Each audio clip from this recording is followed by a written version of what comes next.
events happening in and around Southern California. You find all those in our community calendar that you just saw. But one big thing that's happening this weekend is the Festival of Philippine Arts and Culture, September 8th and September 9th. And these two people are the two of the hardworking people behind this event, because they are, like what Adrian said earlier, you came up with a structure for volunteers. And volunteers are mostly Filipino-American students from the different Filipino clubs. Yes, but of course, there's anyone is welcome to be a volunteer. Right, yes. And it's about 3 hours, you said? Yes, for my shift it's 3 hours. You have sign-up sheets. Can they still sign up, or is it pretty much done?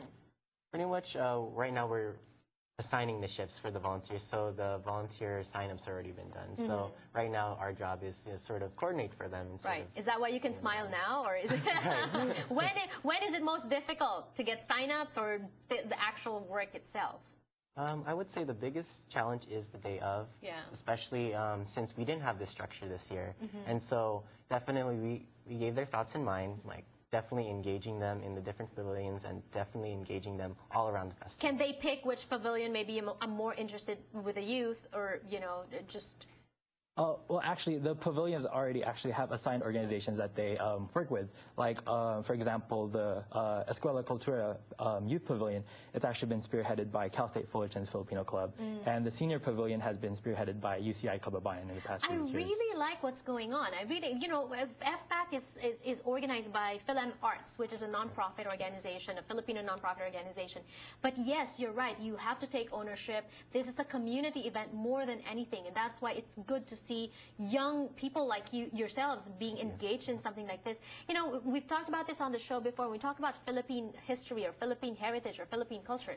It goes beyond the food, right? It goes beyond lumpia, pancit. It goes beyond tinikling. What is Philippine culture for you? For me, I believe that Philippine culture is knowing your history. It's like something that we spoke about earlier, no history, no self, you know? Right.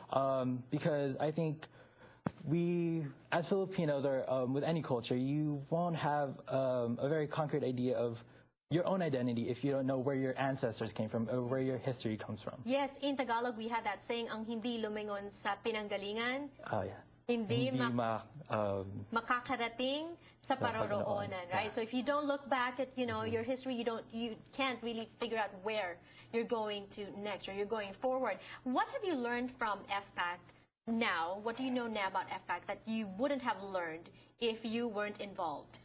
If I wasn't involved, I probably wouldn't have learned about, you know, the different Filipino businesses out there, you know, that are trying to, you know, start up, you know. Also, definitely the different programming that they do. For example, the Youth Pavilion, I'm not really sure what the parade's called, but they have little children, you know, going around the park with their cultural attire. And so that's something I didn't learn before coming into FPAC, and coming out of FPAC, had a better understanding of that. How about you?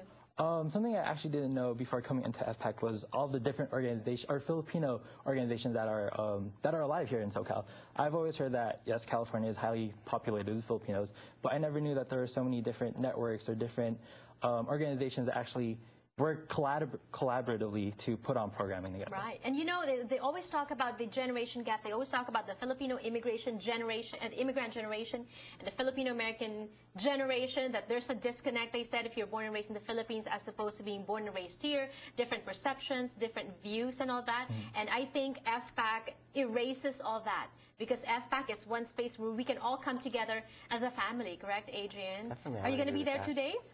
I will be there all weekend. Right. What are you looking forward to the most? I'm looking forward to some performances by Legacy, Apple D App, Rex Navarrete. I saw his YouTube videos. Rex is hilarious. What are you looking forward to the most? I'm really looking forward to the tinikling battle, which is it's a friendly tinikling competition with all our SC Pasta schools where they compete for the title. So many foods, so many entertainment, so many booths, a lot of things to enjoy. Thank you so much. More power to you.